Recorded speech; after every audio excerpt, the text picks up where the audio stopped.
Welcome to Meet the Press Now. I'm Melanie Zanona in Washington, and we begin this Memorial Day with the latest developments in the war against Iran and the status of peace talks, which President Trump claimed over the weekend were largely finished, but then seemingly backtracked, muddying the picture of where things stand, all while purported details of an emerging agreement have alarmed some White House allies.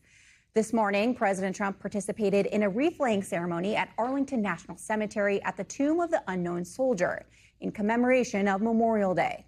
The president then delivered remarks honoring the U.S. service members who gave their lives for this country, including the 13 U.S. troops who have died during the war with Iran. This Memorial Day, we salute them, we exalt them, and we thank them for all that we have and for all that they gave. They gave everything. In Operation Epic Fury, we lost 13 wonderful souls, wonderful, special people. These incredible men and women gave their lives to ensure that the world's #1 state sponsor of terror will never have a nuclear weapon. Oh, and they won't. They will never have a nuclear weapon. I'm sure you know that. It comes after the president spent the weekend at the White House trying to push a deal with Iran over the finish line while providing updates via social media. On Saturday, saying an agreement has been largely negotiated subject to finalization between the U.S. and Iran, the details of which would be announced shortly. Then Sunday morning saying negotiations are proceeding in an orderly and constructive manner, but adding that he will not rush into a deal. But by Sunday evening, posting if he makes a deal with Iran, it will be, quote, good and proper, and then going on to say the deal isn't even fully negotiated yet. And this morning saying it will only be a great deal for all or no deal at all, while also demanding Gulf countries sign on to a separate deal to normalize relations with Israel. Speaking during a joint press conference in India yesterday, Secretary of State Marco Rubio said significant progress was being made, while reiterating the administration's red line. The ultimate goal is that Iran can never have a nuclear weapon. Iran can never possess a nuclear weapon. The president has been clear about that. They will never possess a nuclear weapon, certainly not as long as Donald Trump is president of the United States. And it will require some future work on negotiating the details. When you're talking about a nuclear program, as an example, these are highly technical matters and ones that would probably need to be addressed over some period of time. Today, Iran is also making clear its red lines, saying any agreement to end the war must include the release of billions of dollars of Iran's frozen assets, the lifting of the U.S. naval blockade, and the end of the war between Israel and Lebanon. Tehran also making no commitments about its nuclear program or its stockpiles of highly enriched uranium. Oil prices, however, are rapidly falling on renewed hopes for a deal to reopen the Strait of Hormuz. Right now, prices per barrel are at $90, down from around $105 just a few days ago. Joining me now is NBC News Chief White House Correspondent Garrett Haake. NBC News international correspondent Raf Sanchez is in Doha. And also with me is NBC News business and economy reporter Ali Canal. Thank you all so much for joining us on this Memorial Day. Garrett, I do want to start with you over at the White House. Are we getting any clarity on what is in the deal with Iran and just how close the two sides are to a final deal? Well, Mel, to hear the Secretary of State describe it, we're essentially waiting for the Iranians to respond to the proposal here to basically punt the hard decisions out to a 60-day negotiating window, according to a senior administration official, and lift the economic pressure that exists on both sides by ending these mutual blockades of the Strait of Hormuz. But if all of this sounds to viewers like deja vu all over again, I think that's fair. We have been in this position before where a lot of what appeared to have been momentum towards some kind of deal or memorandum of understanding or one-page framework to keep the conversation going has ultimately fallen apart. What seems different about this time is the weight of some of the other regional players who've gotten involved, and I think the president's willingness, at least based on his Truth Social posts, to truly take some of the nuclear issues that were the crux of this whole conflict from the jump and push that discussion further out to reopen the strait now and talk about the big stuff later. And Garrett, one of the things I mentioned is that Tehran is demanding the release of frozen Iranian assets. Is that something this president is willing to concede on, especially given that he attacked President Obama for doing that as part of the 2015 Iran nuclear deal? Yeah, blasting the President Obama over this has been sort of a key talking point for President Trump across 2 terms in the White House. I think if the administration could find a way to unfreeze some of these funds in a way that don't come from American banks. Some of this money, for example, is frozen in Qatar, where the Iranians have been engaged in some recent conversations. That might be the kind of thing that allows the president to basically look the other way politically while this happens. But he's going to be accused of hypocrisy by some either on the left or on the right, or possibly both, no matter really how this deal shakes out. We've started to see some of that already, particularly from some of his critics who felt emboldened on the Republican side to basically say that they don't really understand the elements of this deal, even the few that have been outlined by the administration so far.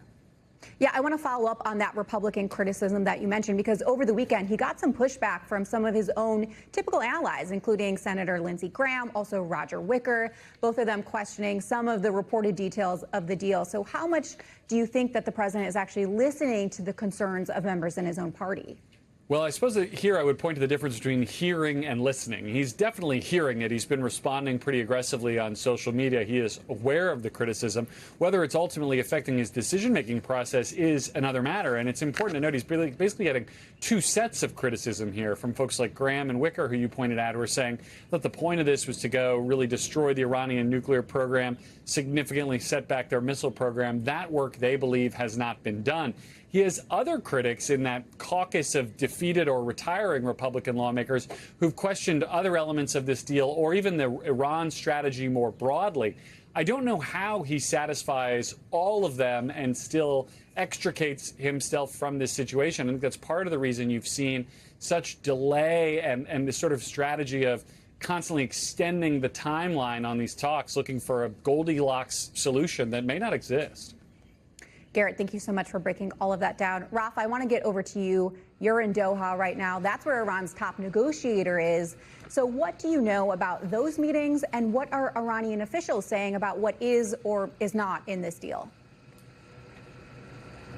Yeah, Melanie, so we have the Speaker of the Iranian Parliament. We have Iran's foreign minister here in Doha right now. These are Iran's top 2 negotiators. It is notable that they are here in the Gulf. Up until this point, Pakistan has been the main mediator between Iran and the United States. But in the last couple of days, we've seen Qatar really stepping up, really trying to get this deal over the line. The Iranians are saying that there is agreement in large parts, but that a final deal at this stage is not imminent. They say that they need final approval from their supreme leader, who, of course, is the ultimate decision maker inside of the Iranian system. Why are these senior Iranian officials here in Qatar? Garrett mentioned one of the tricky things in this first stage of the deal is the Iranians are looking to have some of their money unfrozen. They're looking for sanctions relief. The United States is saying they're going to have to make big concessions before they get any of that. One way potentially to square that circle is if the money released to Iran does not come from the United States, instead it potentially comes from somewhere like Qatar. It could possibly be dressed up as a humanitarian loan instead of direct handing over of cash, something that President Trump is so eager to avoid. So it does seem that that is one of the many, many things being discussed here in the Gulf tonight. Melanie. Yeah, you mentioned some of those sticking points. Another major sticking point in these negotiations is the conflict between Israel and Lebanon. Would Israel abide by a peace deal if it included ending that conflict? Yeah, so we are seeing Lebanon become a major, major complicating factor in this. The Israelis are absolutely adamant that they are going to continue their attacks inside of Lebanon aimed at Hezbollah, the Iranian-backed militant group. We heard from the Israeli Prime Minister tonight that they are intensifying those strikes. On the other side, you have the Iranians saying that this deal has to end the fighting on all fronts, and that includes in Lebanon. So far from the administration, we have seen them somewhat trying to walk the line on this. Secretary of State Rubio in India earlier was asked about what was going to happen in Lebanon. He said the Israelis, of course, would retain the right to self-defense. But does that mean that they can keep their forces inside Lebanon? Does it mean that they can continue airstrikes against the Lebanese capital? That's going to be one of the tricky issues to resolve here. Mel. And Ralph, this morning, President Trump seemed to suggest that as part of the Iran talks, that Gulf nations will need to also sign the Abraham Accords, which would normalize relations with Israel. Would those Gulf countries be willing to take that step? The short answer is no. The view here in the Gulf is that these are separate issues. Ending the war with Iran is one thing. It is a big priority for the Gulf countries. Getting the Strait of Hormuz open, big priority. Making peace with Israel, they see as a totally separate track. The position of Qatar, the position of Saudi Arabia is there needs to be at minimum a pathway to a Palestinian state for that discussion to happen. At this point, that does not look on even the far horizon, let alone the near horizon. It's not totally clear why President Trump added this new complicating factor to what is already an extremely complicated negotiation. The Abraham Accords, one of the signature foreign policy achievements of his first term. He has been eager to expand it in his second term, especially to normalize relations between Saudi Arabia and Israel. But also, you were discussing with Garrett, the president is taking a lot of political heat from Republican hawks like Lindsey Graham, who are extremely pro-Israel. And it may be that he thinks he can sell this deal with Iran a little more easily to those constituencies if he can pair it to some kind of advantage to Israel, like an expansion of the Abraham Accords. No. Yeah, no doubt. Ralph, thank you so much for all of that reporting in the region. I want to turn to the business side of this with Ali Canal. Transit through the Strait of Hormuz remains significantly lower than its pre-war levels. But how are oil markets reacting to this latest news about the Iran negotiations? Yeah, well, they're reacting positively. We're seeing U.S. crude trade just around $90 a barrel. For the past few weeks, we were hovering at around $100 a barrel. So that $10 to $15 drop is pretty significant here. But I will say that oil markets are pretty volatile. There are still a lot of questions when it comes to the details of this potential peace negotiation. Will Iran continue to control the Strait of Hormuz? There's a lot that we still don't know. And also, even if the Strait of Hormuz were to reopen tomorrow, it is going to take months for ships to resume their normal flows, to rebuild schedules, to decide which vessel moves at which time. Remember, there are still 1,500 oil tankers that have just been idle in the Persian Gulf. So that is going to take some time. There's also likely still going to be some fear of retaliation, particularly around the security threats within the Strait of Hormuz. Are there still those sea mines? All those questions are going to be running through the minds of these insurance companies as well as these shipping companies at the same time. Now, analysts have also told me that we could potentially see a floor to oil prices because a lot of these energy companies have depleted their reserves. So they might want to rebuild those stockpiles since we lost a lot of oil that were sitting on those ships over the past 3 months here since the war began. So a lot of question marks still to come. Real quick, Ali, does a drop in oil prices mean consumers should expect prices at the pump to fall anytime soon? Yeah, well, oil and gas very closely correlated. If we see a drop in oil, we're likely going to see a drop in gas prices. But again, because oil is expected to remain elevated in the near term, even if we are trading at $80 to $90 a barrel, prior to the war starting, oil was closer to $67 a barrel. Gas was below $3 a barrel because of that. So I don't think we're going to get back to sub $3 gas anytime soon. But hopefully things start to improve from here. Yeah, thank you so much, Ali Canal. Joining me now is Elise Labott, host of the Cosmopolitics podcast. Thank you so much for joining us here to break this all down. The president really seemed optimistic on Saturday about the prospect of a deal, saying it would be, quote, announced shortly, before then pulling back and saying he's not going to rush into anything. It was quite the whipsaw over the weekend. So what do you make of his backtrack? Well, the Iranians say that they haven't fully agreed because, as Garrett said, they're waiting for, and Ralph said they're waiting for word from the supreme leader. It looks as if, for Iran's case, the deal is very heavily tilted in Iran's favor, Melanie. I think President Trump has heard, as you know, some backlash from Republican senators, also on the left. So I think they're ready to go. I think he's at least saying right now that he's not ready to announce it. He's saying take their time. But I think it's mostly coming from, the Iranians. I think President Trump's ready to put this in his rearview mirror. No doubt. The president has also stated repeatedly over the last month that a deal hasn't come together yet because it was unclear who was in charge in Iran. So is it clear now who the U.S. is negotiating with? And do they actually have the power in Iran to enforce whatever their side of an agreement might be looking like?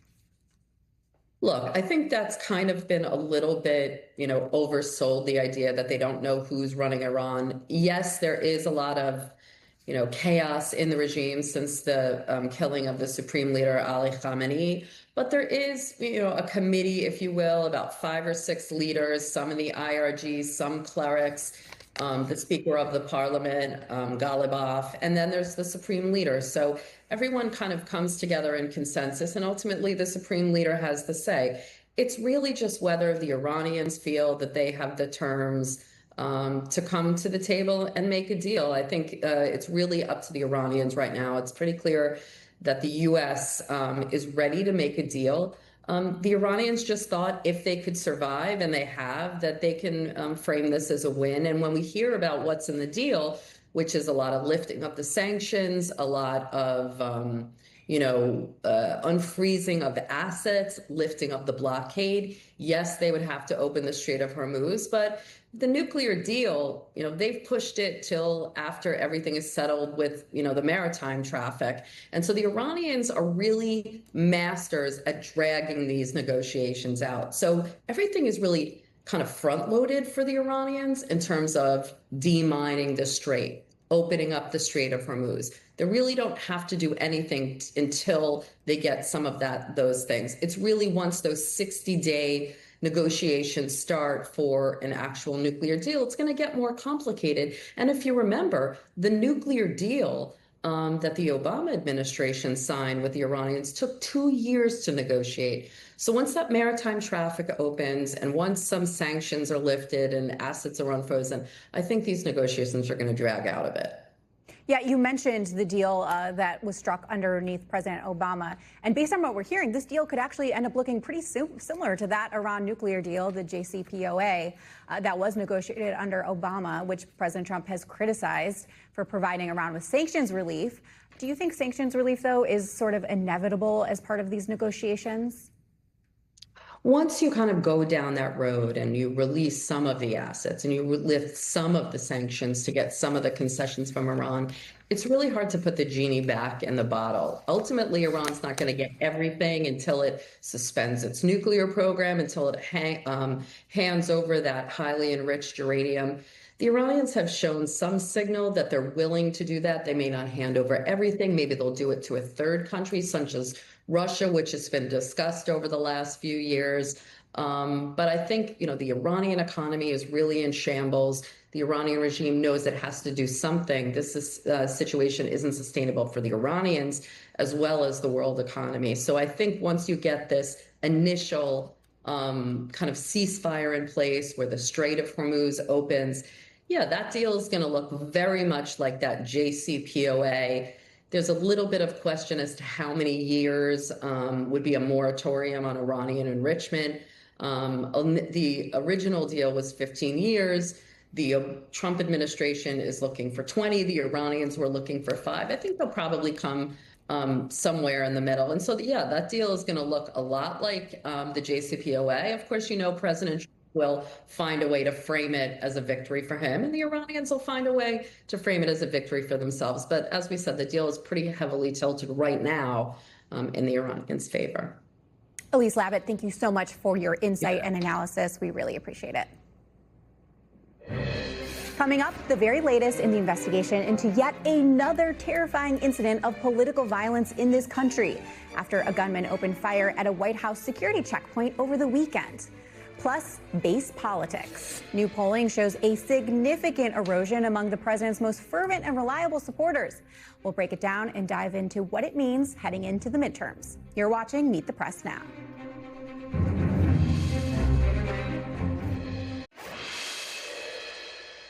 Welcome back. An investigation is underway into a shooting just outside the White House this weekend while the president was inside. A gunman opened fire at a Secret Service checkpoint on Saturday evening as NBC's Julie Sirkin was preparing to report from a camera on the North Lawn. Here was that moment. What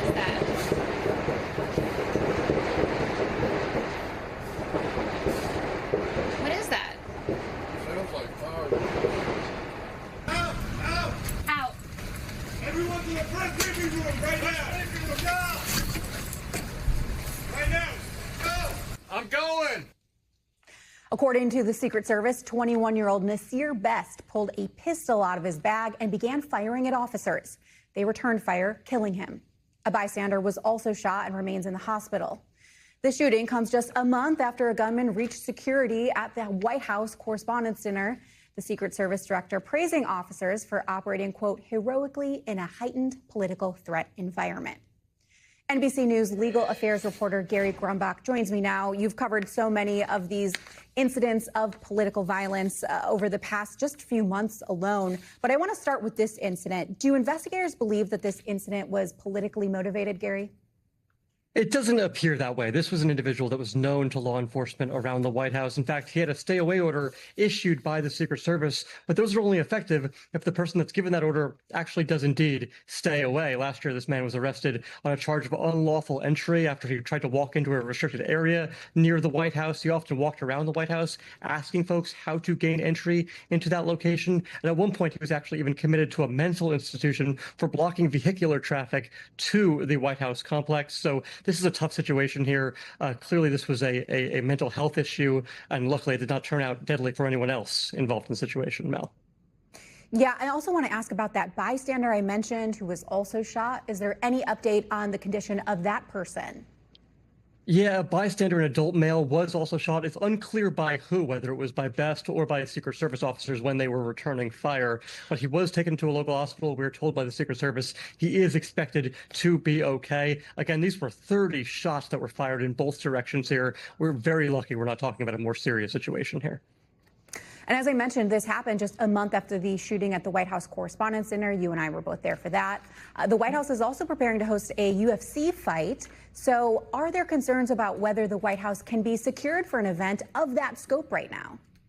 So to be incredibly clear, when we're talking about the ballroom, for example, the construction of the ballroom would not have stopped what happened this weekend from happening again, right? I mean, this isn't stopping the administration from using that as a reason to want the ballroom to move forward. And certainly the president was very clear about that on social media. And they have been clear about that in court filings over the weekend, suggesting this is why they need a ballroom. But the United States Secret Service is at the absolute top of their game. They are the experts at making sure that perimeters are secure. They are the experts at making sure that their people that they are securing are as safe as possible. When there are 5,000 people on the south lawn of the White House, they will be helped by not only the Secret Service, but also the FBI, the ATF, every national agency that you could think of, making sure that that UFC fight that comes up on June 14th is going to be safe for everybody involved. Gary Grumbach, thank you. Up next, the president lashes out as a growing number of Republican lawmakers publicly voice their concern about his handling of the negotiations with Iran. You're watching Meet the Press now.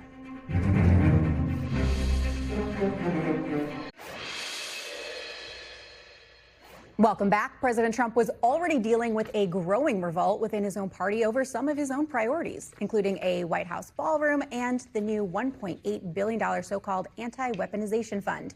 But now he's also getting pushback from within his own party over the potential deal with Iran.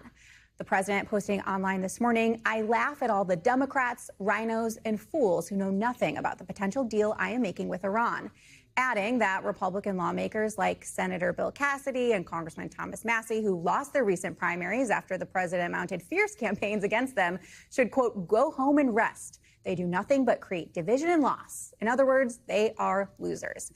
Kristen asked Congressman Massie about the growing Republican opposition to the president's agenda on Meet the Press this weekend. Take a listen. Do you think that the party is beginning to break with President Trump? Well, listen, they're worried about their own political mortality. It's true you can take out Republicans in primaries, but Republicans are going to be very vulnerable this fall. The ballroom, I mean, that is such an egregious waste of money. We were told that it would be funded with private money initially. I do think it's dangerous to indulge in these things like a gold-plated ballroom in Washington, D.C., while Americans are suffering. Joining me now is our panel, Chuck Rocha, Democratic strategist and president of Solidarity Strategies, and Stephen Hayes, editor and CEO of The Dispatch and an NBC News contributor. Thank you both so much for joining us. There's so much to unpack on this Memorial Day. But Stephen, I do want to start with you with this rift inside the GOP. You heard what Congressman Massie told Kristen yesterday. What do you make of the break that we're seeing in the GOP? Is it real? Is it temporary? Yeah, it's real. I mean, as you know from all of your reporting up on Capitol Hill, the divisions within the Republican Party are nothing new. What's new is that we're hearing this in public now. You have prominent Republicans, including people who have been strong supporters of the president, pretty consistently raising questions like Thomas Massie did on issues like the ballroom, on the slush fund, on the Iran war, you name it. They've sort of had it with him. And for every Republican that you hear saying these things in public, know that there are 5 more who are not saying these things in public. Absolutely. I want to ask your opinion, though, about how Democrats are sort of viewing all this. Are they sitting back, eating popcorn, or is there acknowledgement that they're going to really have to still do some work to win over some of these voters? Well, there's 2 things you got to do to win elections, especially in a midterm, is you need to give a good example of why the American people should fire the Republicans. And we do a pretty good job at that when Donald Trump is the president. The second part is what we have to work on moving into the interim is in the midterms is what are we for? It's easy. And we've won lots of elections as Democrats saying we're against Donald Trump. But Donald Trump's not going to be here forever. And that's what you're seeing with these Republicans right now. You see that these primaries are starting to pass and a lot of them are growing a spine because they know he won't be there. And they're looking towards their own mortality in the House in the midterm. So Democrats need to do 2 things. Keep on your message about the ballrooms and all the crazy stuff Trump's doing, but then also say, here's what we're going to do for working families and about your prices. It does feel like it was a real breaking point over these last few weeks in Congress, at least. Stephen, I want to put up some new poll numbers from the Wall Street Journal showing his approval, the president's approval rating down 4% in just the last 4 months. But I was most intrigued by there is a nearly 20-point drop for strongly approve among Republican voters. Just how troubling is that for the White House? I mean, it's a huge problem going into the midterms because what you need people who are fired up so they show up at the polls. If they're not going to show up at the polls, and you've seen the president slipping among swing groups, among independents, among Latinos, that's a real problem for them. There's a similar finding in a Fox News poll that found that only 54% of non-MAGA Republicans approve of the job that the president's doing. That if you're in the White House, you're tearing your hair out about that. Yeah. And as you look about the midterms, this is much different than a presidential election and an off-year election, which we're headed into. About 35% of the electorate normally doesn't show up. So it becomes a turnout mechanism for Democrats and for Republicans. So you're looking, that number being the one that bothers folks the most. And what we've seen in Democratic primaries and special elections leading up to today is Democrats are more energized because there's this hate for Donald Trump. Sure, a lot of that's the base, but what we're looking at is what's that middle of the road voter? Do they really want to show up in a midterm? Are they that mad? That's the unknown so far. Well, there's this other polling in the Wall Street Journal poll that shows an 8-point advantage for Democrats heading into the midterms. Congressman Massie also told Kristen that some of Trump's priorities could potentially cost them both the House and the Senate majorities. I'm curious, both of you, do you think the House and Senate are actually both in play in November? The midterm elections are not a national election like a lot of these national polls you'll see. I would caution operators out there and politicians. It's only going to be a handful of congressional seats and a handful of Senate races. And the one thing that Republicans have an advantage over the Democrat will say this, is that Donald Trump has $300 million in a super PAC that we did not see spent on us in 2018. Stephen, do you think that the Senate is actually something in play? I do think the Senate's in play. I mean, I think the question is whether that kind of money can overcome the kind of abysmal numbers that you're seeing for the president and whether he drags Republicans along with him. I mean, he's having such a hard time. His popularity in some polls is now as lower than it was in the days after January 6th. It's hard to imagine a president. And he seems like every week he's giving Democrats something more they can use in an ad, whether it's this comment the other day when he was asked about Iran, that he doesn't really care. He doesn't really think about Americans' financial interests because it's so important that Iran not have a nuclear weapon. I mean, I can imagine a Democratic ad maker just cutting that up and running that. It's like he doesn't care. He's telling us he doesn't care. And Chuck, the Democratic brand, though, still has some problems. So what do Democrats do to overcome that? It can't just be anti-Trump the whole time. Right. And it goes back to this is about elections in small little congressional districts and in states where every state's different. You're going to see Graham Plattner run a different ad than Tyler Rico run a different ad than Michigan or Alex Vindman in Florida. They need to really be concentrating on what's going on in that state. In Florida right now, folks can't afford flood insurance. In Michigan, you see the auto industry going through what's going on with these tariffs. If you show up and talk to what people are really worried about, then I think you can overcome the bad Democratic brand at a local election. I do want to get to Texas. Voters are heading to the polls tomorrow in a primary race. It's a runoff between Senator John Cornyn, the Republican incumbent, and State Attorney General Ken Paxton. Trump initially withheld his endorsement for a really long time. At the last minute, coming in, endorsing Paxton. Some people saying this is essentially going to end John Cornyn's career. What do you think, Stephen? I mean, I'm reluctant in this political environment to make any straight line prediction, right? We've been wrong about enough of them. But yeah, it's hard to see. Paxton had momentum determined by or as judged by the public polling, but also by private polling that showed him in one case with a double-digit lead. I think it's Ken Paxton's race to lose. You see John Cornyn still unwilling to say that he opposes Donald Trump, even as Donald Trump kicks him and his staff kicks him. Cornyn is saying, like, I was good to the president. I voted with him 99% of the time. I think that's not going to be enough. We'll see if he loses, if he is still saying that. If he joins the YOLO caucus. I've worked in Texas for 36 years. I worked for Ann Richards. I'm so old. I've seen a lot of changes, and I'm not one of these guys that say, pay attention, Texas is going back blue. But I'll tell you that James Talarico's running a special race down there. I work for James. I got a lot of privilege to work for a lot of folks in Texas. People in Texas where Republicans have had control for 31 years. Their lives don't feel like it's gotten better. And as soon as gas got to $4 a gallon, everything changed in Texas. Chuck, we like big trucks and we like to drive. Chuck, do you think that Paxton potentially becoming the nominee does make it easier for Talarico to win? Anybody who's been in politics more than 30 seconds knows that, because it's just like all of his corruption, all of his stuff, as much as they're going to attack James on being woke or whatever the thing of the week may be, Paxton is a flawed candidate. Stephen, that is the most charitable description of Ken Paxton I've heard in the past 6 weeks. He is a walking scandal sort of across issues, whether it's personal, governmental, financial, you name it. Stephen, really quick, do you think that Democrats could actually flip Texas? Yeah, I mean, if ever there's a moment, I think if you look at this environment and you look at Ken Paxton's flaws, there's a chance. Yeah, it's definitely a race we will be watching tomorrow and in November. Thank you both so much for joining us.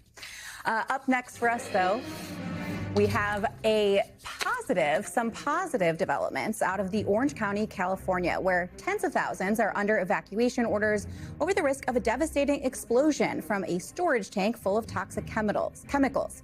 You're watching Meet the Press now.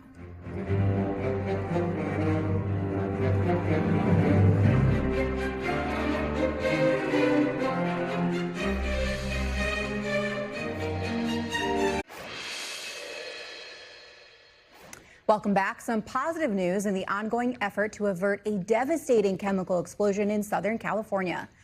Officials say the risk of a highly dangerous boiling liquid expanding vapor explosion, or BLEVE, has been eliminated, although the threat of a different type of an explosion still remains. A crack inside the tank, which contains a toxic chemical, has released pressure and brought down the tank's internal temperature. Tens of thousands of people were evacuated when the tank began heating up and bulging outward, triggering fears of an explosion or chemical leak. Those evacuation orders remain in place. NBC News correspondent Steve Patterson joins me now from Stanton, California. Steve, thank you so much for joining us. The threat of a so-called BLEVE explosion has been eliminated, but are there still concerns about a different type of explosion? And are officials concerned at this point?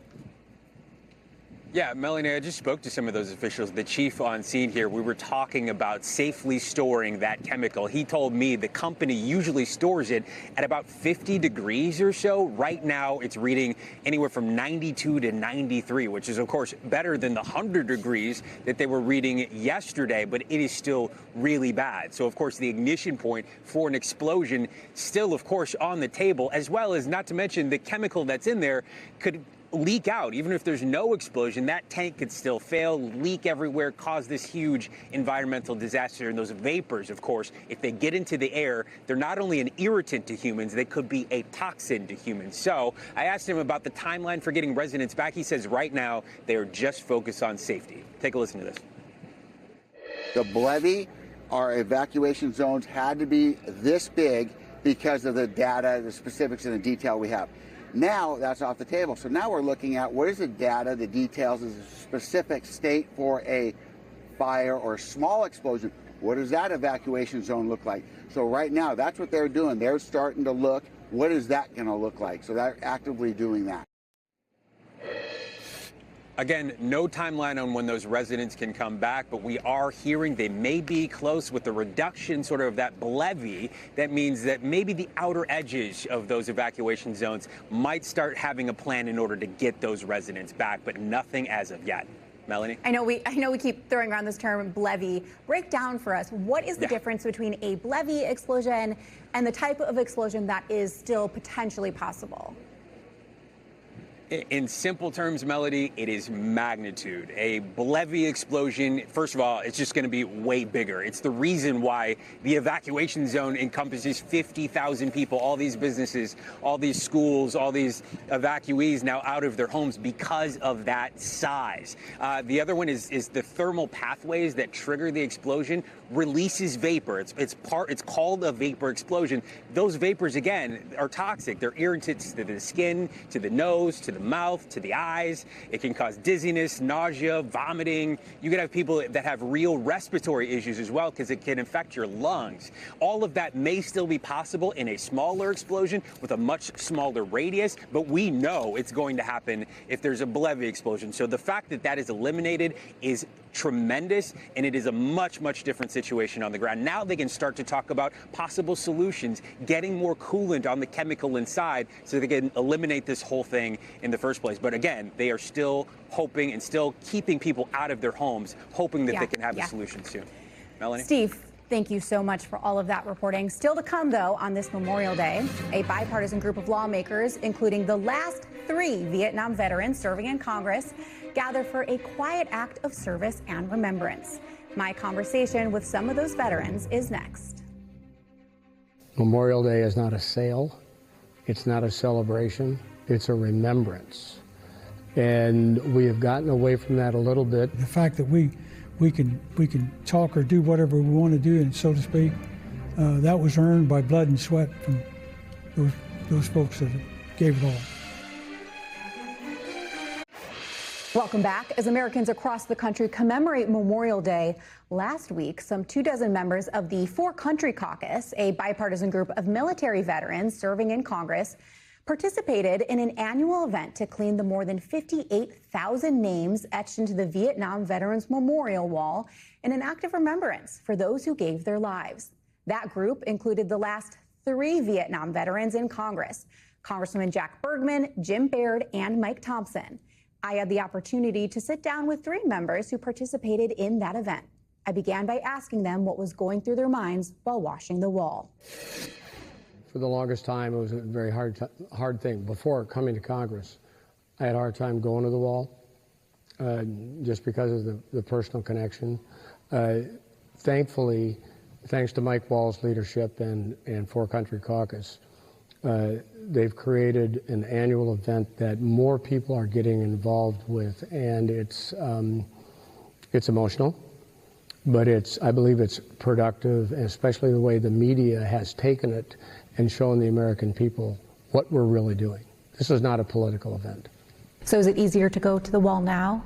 It is. In some cases, it'll never be totally easy, but you know, we come to grips with the realities of life, and the only way we do that is by getting into what makes us uncomfortable. And Congressman Baird, you're also a Vietnam veteran, so what was it like for you to be there today?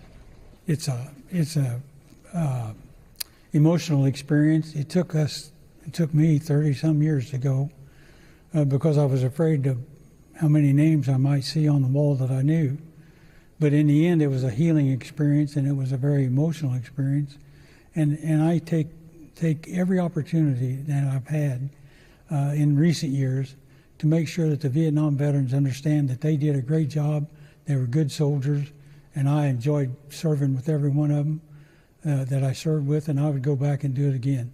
What I'm trying to say is I think the country should be proud of the kind of young people that we put into the military and the job that they do. And you're talking about 18, 19, 20-year-old individuals, and they end up in a combat zone, and it's unbelievable the courage and the strength and the backbone they have to really defend and protect their fellow soldiers. And Congresswoman, you weren't a Vietnam veteran, but you are a veteran. You served 11 years in the U.S. Navy Reserves. What did it mean for you to participate in the event today?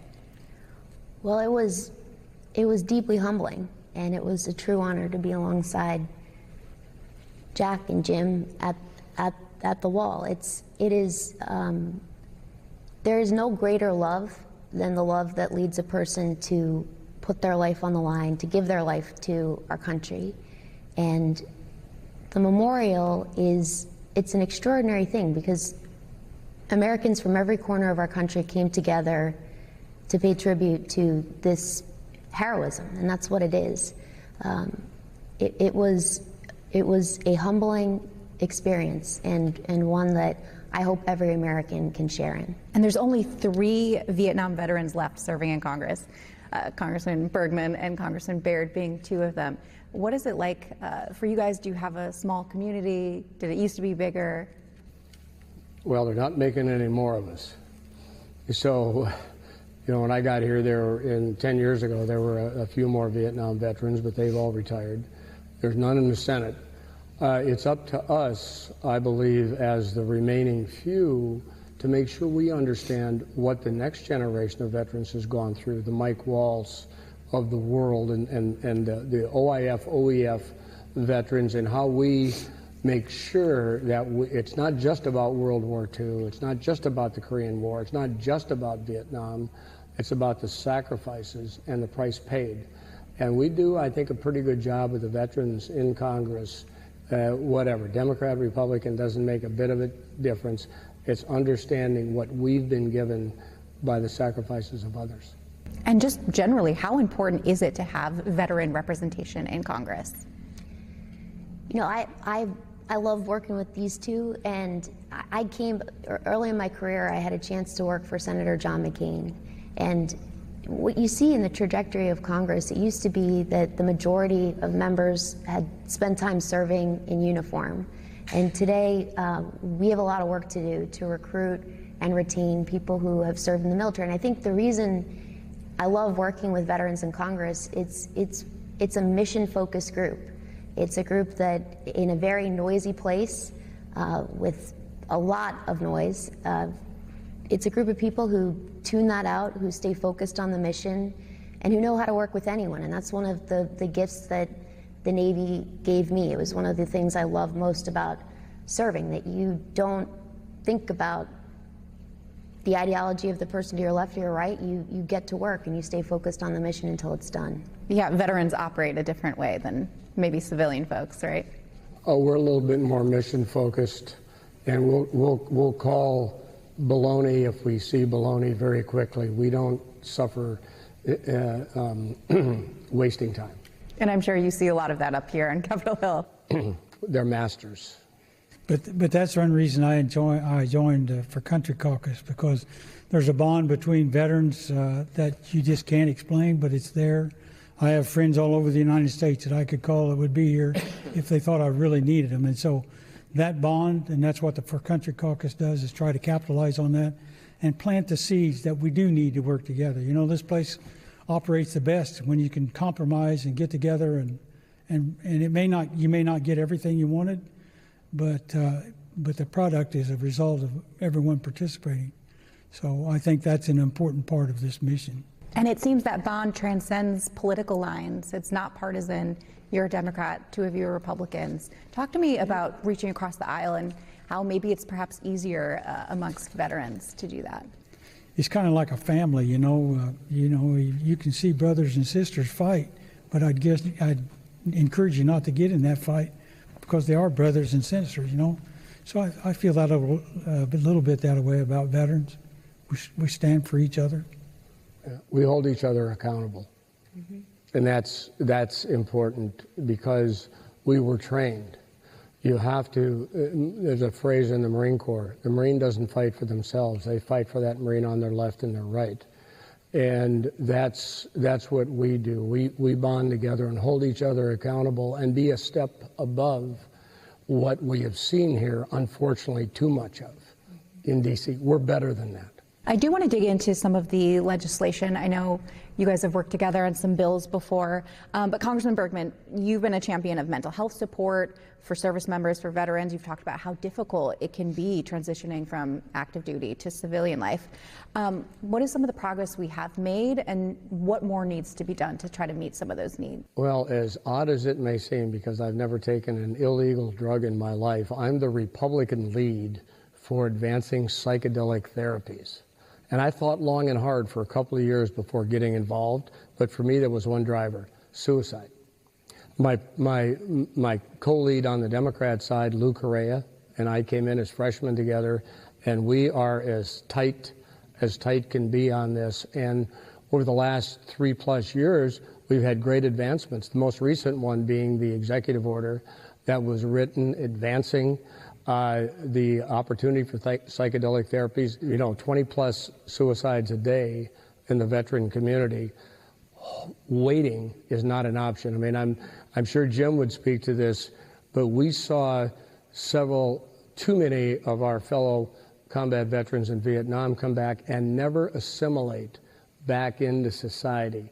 And it was largely mental health issues. And one of the things, to the credit to the United States, they realized that not welcoming us home in the 60s and 70s, they created a mental health problem that didn't need to be there. So when Desert Storm came in the 90s and then OEF later, the country has awakened to the fact that they welcome home their veterans. That's a good thing. That's a good sign of healthy growth. Talk to me about those invisible wounds, and do you think the government is doing enough to service veterans, especially when it comes to mental health?